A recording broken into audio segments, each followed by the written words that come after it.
ഇന്ന് തന്നെ സബ്സ്ക്രൈബ് ചെയ്യൂ, നിങ്ങളുടെ പ്രിയപ്പെട്ട ഷോസ് കാണൂ. 1-2 ദിവസത്തിനുള്ളിൽ അവരെ പിടികൂടാൻ പറ്റും. അതെ, വേറൊന്നും തോന്നരുത് സാർ. ഈ അന്വേഷണത്തിൽ ഒരു വിട്ടുവീഴ്ചയും നിങ്ങളുടെ ഭാഗത്തുനിന്ന് ഉണ്ടാവരുത്. ഒരു തരത്തിലും കുറ്റവാളികൾ ശിക്ഷിക്കപ്പെടാതെ പോകരുത്. അതൊരിക്കലും ഉണ്ടാവില്ല. അത് ഞാൻ തനിക്ക് ഉറപ്പു തരാം.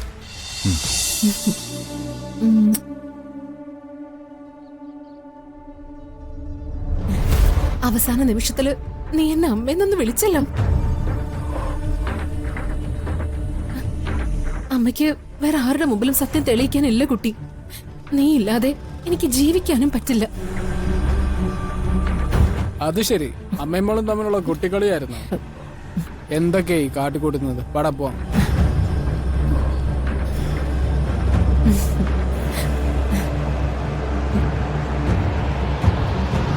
ഇപ്പൊ എന്റെ മോള് വിശ്വസിക്കുന്നുണ്ടോ ഞാൻ നിന്റെ അമ്മയാണെന്ന്?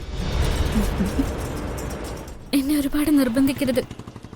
എന്റെ തീരുമാനം എടുക്കാൻ എനിക്ക് സമയം വേണം. സമയെടുത്തോ, എത്ര വേണമെങ്കിലും സമയെടുത്തോ. ഞാൻ കാത്തിരിക്കാം.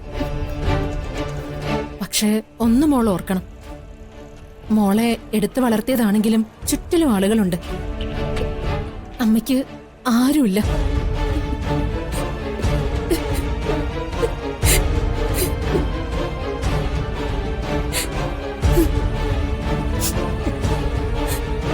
ഞാനിനി കരയിക്കില്ല, ഒരിക്കലും കരയിക്കില്ല.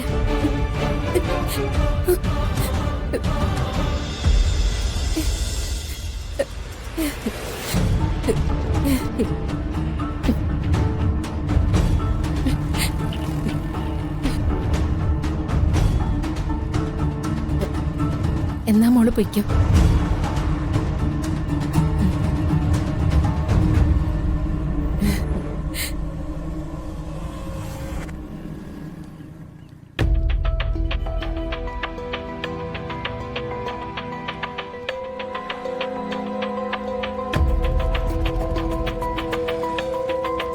എന്താ അത് പറയുന്നൊക്കെ ശരിയായിരിക്കോ? ഭഗവാനെ, എനിക്ക് എന്താ അത് ബോധ്യപ്പെടുത്തി തരാത്തത്? ഇപ്പൊ അമ്മയെന്ന് വിളിച്ചപ്പോ പോലും, തടയാൻ ചെന്നപ്പോ പോലും എനിക്ക് പ്രത്യേകിച്ച് ഒന്നും തോന്നിയില്ലല്ലോ. ആപത്തിൽ നിന്നൊരാളെ രക്ഷിക്കണം എന്നല്ലാതെ.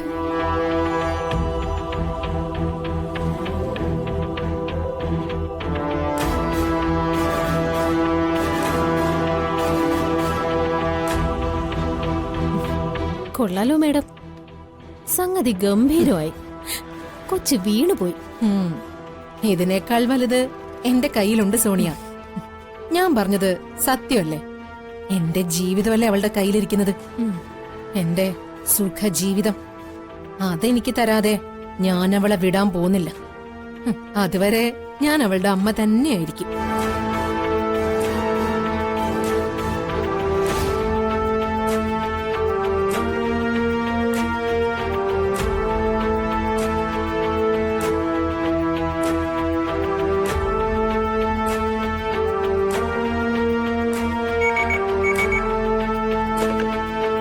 ഹലോ, ഞാൻ വരുണാണ് സർ, കണിമംഗലത്ത്. മനസ്സിലായി, പറയൂ. സാർ, അന്നേ ഷൂട്ടിംഗ് സ്ഥലത്ത് നടന്ന അപകടത്തെക്കുറിച്ച് എന്തായി കാര്യങ്ങളൊക്കെ? പ്രതികളെക്കുറിച്ച് വല്ല സൂചനയും കിട്ടിയോ? മിസ്റ്റർ വരുൺ, സിനിമാ സംഘടനകളുടെ കൂട്ടായ പരാതിയുണ്ട്. സിനിമാ മന്ത്രി തന്നെ അന്വേഷണത്തിന്റെ കാര്യത്തിൽ നേരിട്ടിടപെട്ടിട്ടുണ്ട്. സോ ഞങ്ങൾ വളരെ ഊർജിതമായി അന്വേഷിക്കുന്നുണ്ട്. 1-2 ദിവസത്തിനുള്ളിൽ അവരെ പിടികൂടാൻ പറ്റും. അതെ, വേറൊന്നും തോന്നരുത് സാർ. ഈ അന്വേഷണത്തിൽ ഒരു വിട്ടുവീഴ്ചയും നിങ്ങളുടെ ഭാഗത്തുനിന്ന് ഉണ്ടാവരുത്. ഒരു തരത്തിലും കുറ്റവാളികൾ ശിക്ഷിക്കപ്പെടാതെ പോകരുത്. അതൊരിക്കലും ഉണ്ടാവില്ല. അത് ഞാൻ തനിക്ക് ഉറപ്പു തരാം.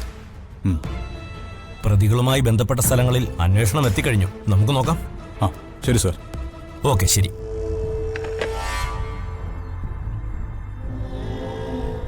എന്താ വരും, സ്റ്റേഷനിലാണോ വിളിച്ചത്? ഈ പോലീസുകാരുടെ ഭാഗത്തുനിന്ന് വലിയ അന്വേഷണമൊന്നും ഉണ്ടാവില്ല. അവര് കേസ് കൈകാര്യം ചെയ്യുന്നതൊക്കെ നമുക്ക് കണ്ട് ശീലമുള്ളതല്ലേ. അതിപ്പോ പക്ഷേ ഇതങ്ങനെയല്ല. മന്ത്രിമാര് വരെ കേസിൽ നേരിട്ട് ഇടപെട്ടിട്ടുണ്ടെന്നാ പോലീസ് പറഞ്ഞത്. പ്രതികളാരായാലും പിടികൂടിയേ പറ്റൂ. ഇനി അതല്ല, പോലീസുകാർ അന്വേഷണത്തിൽ വീഴ്ച വരുത്തിയ ഇതിന്റെ അന്വേഷണത്തിനായിട്ട് ഏതറ്റം വരെ പോകാനും ഞാൻ റെഡിയാ. കാരണം രാധികയെ കൊല്ലാൻ ശ്രമിച്ചവരെ എനിക്ക് കണ്ടെത്തിയേ പറ്റൂ.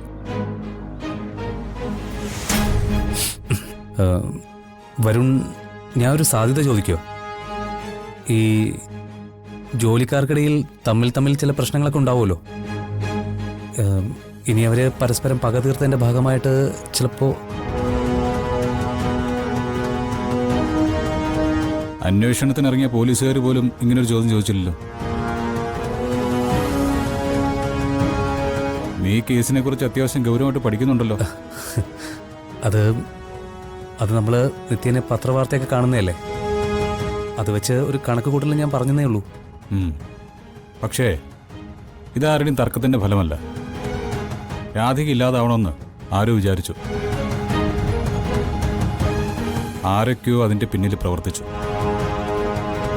ഒരു സൂചന എനിക്കുണ്ടായിരുന്നെങ്കിൽ കണക്ക് ഞാൻ നേരിട്ട് തീർത്തേനെ. ശരി, വരും. ഞാൻ അകത്തേക്ക് പോട്ടെ.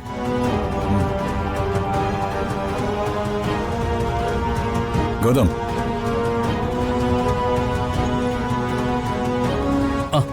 എന്താ വരും? അന്ന് നീയും ലൊക്കേഷനിലുണ്ടായിരുന്നല്ലോ. ആ, അതെ.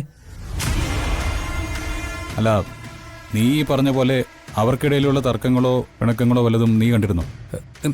ഇല്ല. എന്നാ നീ പൊക്കോ. എന്നാ ഓക്കെ.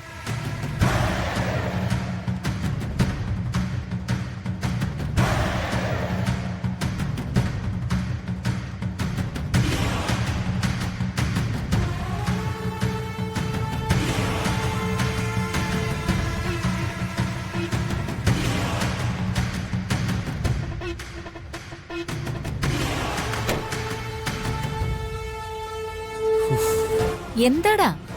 ലൊക്കേഷനിൽ സംഭവിച്ച കാര്യത്തിലെ കേസേ മുറുകി വരികയാണ്. ആര് പറഞ്ഞു? ആ വരുൺ ഇപ്പൊ പോലീസ് സ്റ്റേഷനിൽ വിളിച്ചിരുന്നു. സിനിമാ മന്ത്രിയൊക്കെ ഇടപെട്ട് കാര്യങ്ങളിപ്പോ വഷളായിക്കൊണ്ടിരിക്കുക. പോലീസുകാർക്ക് പ്രതിയെ പിടിച്ചേ പറ്റൂന്നുള്ളൊരു അവസ്ഥ വന്നോണ്ടിരിക്കുക. ചതിക്കോടാ. ആ, അച്ഛനും കൂടി ഇവിടെ ഇല്ലാത്ത സമയാ. നിനക്ക് നേരെ എന്തെങ്കിലും ഉണ്ടായാ അത് ആർക്കും തടുത്തു നിർത്താൻ പറ്റില്ല. അങ്ങനെ എന്തെങ്കിലും ഉണ്ടായാ കണിമംഗലത്തെ പിന്നെ നമുക്ക് സ്ഥാനം ഉണ്ടാവില്ല. പണം കൊടുത്ത് സ്വാധീനിച്ചോ ഈ അന്വേഷണം അവസാനിപ്പിക്കാൻ പറ്റുമോ? പണം ഞാൻ തരാം. അതൊന്നും നടക്കില്ല. ഈ സോഷ്യൽ മീഡിയ സെൻസേഷണൽ ആയിട്ടുള്ള കേസുകളിൽ പോലീസുകാര് കൈക്കൂലി വാങ്ങിക്കാൻ മടിക്കും. അപ്പൊ പോലീസുകാർ വന്ന് നിന്നെ അറസ്റ്റ് ചെയ്തോണ്ട് പോകുന്നത് ഞാൻ കാണേണ്ടി വരുമോ? ഞാൻ അത്ര ബുദ്ധിയില്ലാത്തവനൊന്നും അല്ലല്ലോ അമ്മേ. രാധികയെ കൊല്ലാൻ ശ്രമിച്ചവർക്ക് പ്രിയങ്ക പണം കൊടുക്കുന്ന ദൃശ്യം എന്റെ ഫോണിലുണ്ട്.